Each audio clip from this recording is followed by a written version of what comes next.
Imagine being so publicly humiliated that you actually start doing your job properly.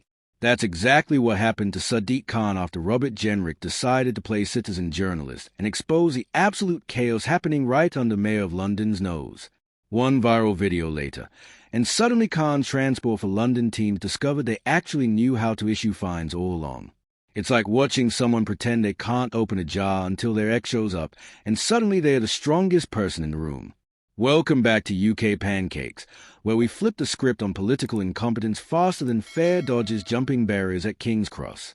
Today, we're diving into the story of how one Conservative MP's smartphone became Sadiq Khan's worst nightmare, and why sometimes it takes public shaming to make politicians remember what they're actually paid to do. So here's what went down. Back in May, Robert Jenrick, the Shadow Justice Secretary who's about as subtle as a brick through a window, decided he'd had enough of watching London's transport system turn into a free-for-all circus. Armed with nothing but a phone camera and the kind of righteous indignation that only comes from paying full price while watching others waltz through for free, he headed down to a London Underground station to document what everyone already knew but nobody was talking about. The footage he captured was absolutely devastating. Picture this. Fare dodgers shoving through barriers like they're late for a Black Friday sale, TfL staff standing around with all the authority of traffic cones, and multiple police officers doing their best impression of decorative plants. It was like watching a nature documentary about urban lawlessness, except instead of David Attenborough's soothing voice, you had Jenrick providing live commentary on the complete breakdown of law and order in the capital. But here's where the story gets absolutely delicious. Jenrick didn't just film and forget. He turned this into a full-scale political missile aimed directly at Khan's credibility.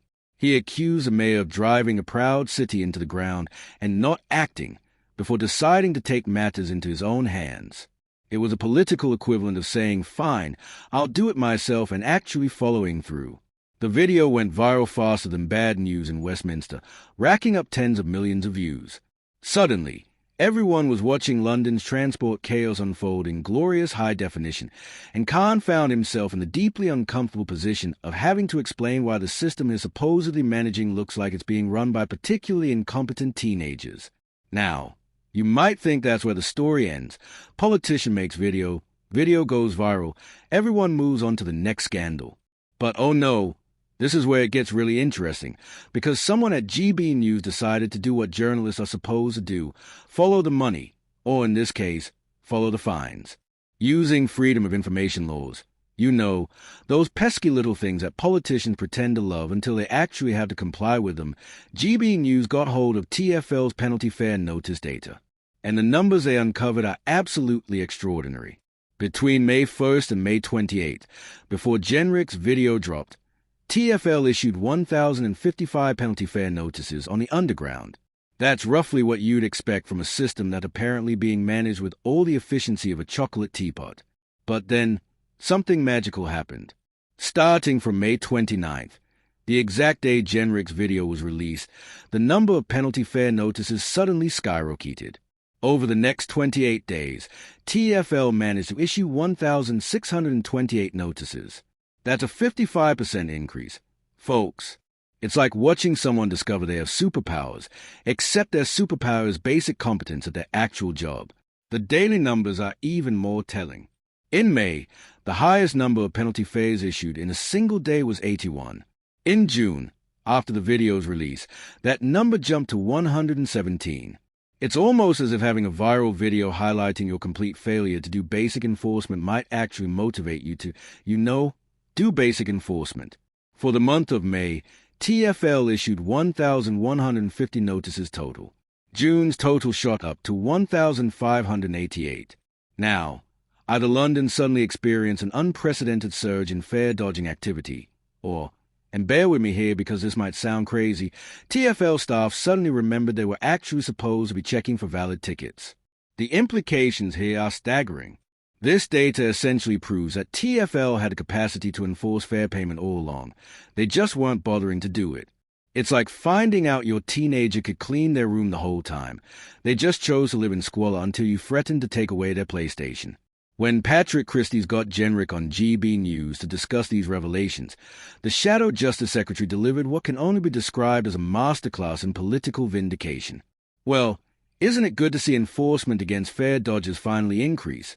he began, with a kind of satisfied tone usually reserved for people who'd just proven they were right all along about something everyone said was impossible. But Jenrick wasn't content to just take a victory lap. He turned the knife with surgical precision. And doesn't it also show what can happen when Sadiq Khan actually pays attention? I think we've shamed the Mayor of London into doing something for the first time in a long while. It's the political equivalent of saying, "I told you so," while simultaneously pointing out that the only reason anything got fixed was because someone had to embarrass you into action. The broader implications of this are absolutely fascinating from a political perspective. Here you have a shadow cabinet minister essentially conducting guerrilla journalism to expose failures in a Labour mayor's administration. It's like political opposition research, except instead of digging through old voting records, you're just pointing a camera at obvious problems that everyone's been ignoring. What makes this particularly devastating for Khan is that it exposes a lie at the heart of so many political excuses.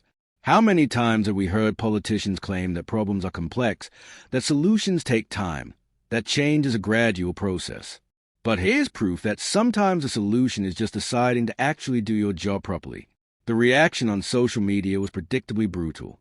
One user summed it up perfectly: "Khan is killing our capital." Another offered the kind of backhanded optimism that cuts deeper than outright criticism. "Well, if he's finally doing something, maybe he'll start with cleaning up his own backyard first. Better late than never, but don't hold your breath." But perhaps the most damning responses came from users who pointed out the fundamental flaw in this whole situation. As one viewer noted, "You can raise it up to 100%, but if you don't have the staff to implement it, you're just wasting your time."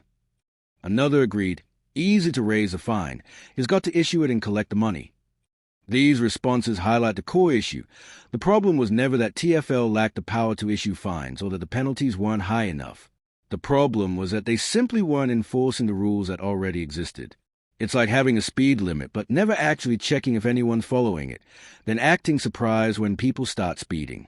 Jenrick's challenge to Khan to tackle mobile phone thefts, shoplifting, and violent crime was particularly pointed. He is essentially saying, if public embarrassment can make you enforce fair payment, what excuse do you have for not tackling the serious crimes that are making many, many people's lives miserable and dragging down this great capital city of ours? This story reveals something profound about modern political accountability.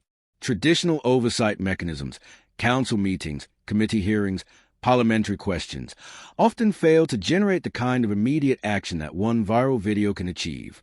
Sometimes it takes a court of public opinion to make politicians remember they're supposed to be serving the public, not just collecting their salaries. The timing couldn't be worse for Khan either. With London facing increasing concerns about crime rates and public safety, being caught red-handed essentially admitting that basic law enforcement only happens when you're publicly shamed is politically toxic. It feeds into every narrative about soft-touch governance and metropolitan elites being out of touch with ordinary people's concerns. What's particularly galling is that fare dodging isn't some victimless crime. Every person who doesn't pay their fare is essentially stealing from every honest commuter who does. It's a tax on honesty, and Khan's previous inaction was effectively subsidizing dishonesty at the expense of law-abiding Londoners. The 55% increase in enforcement after Jenrick's video is proof positive that the mayor's office had been failing in its basic duties. You can't accidentally increase enforcement by over half. That requires deliberate action, which means a lack of enforcement before was also deliberate, or at least deliberately ignored.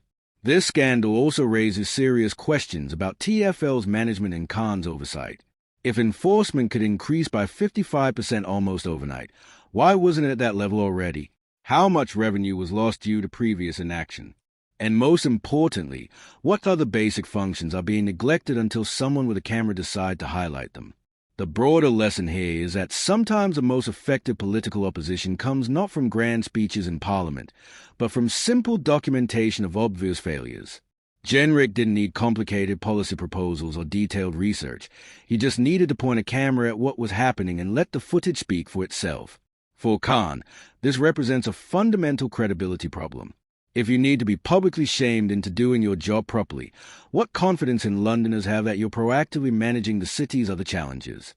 It's like finding out your security guard only locks the doors after someone posts a video of them being left wide open. The fact that TfL staff were present and watching fair dodges in Jenrick's original video makes this even worse.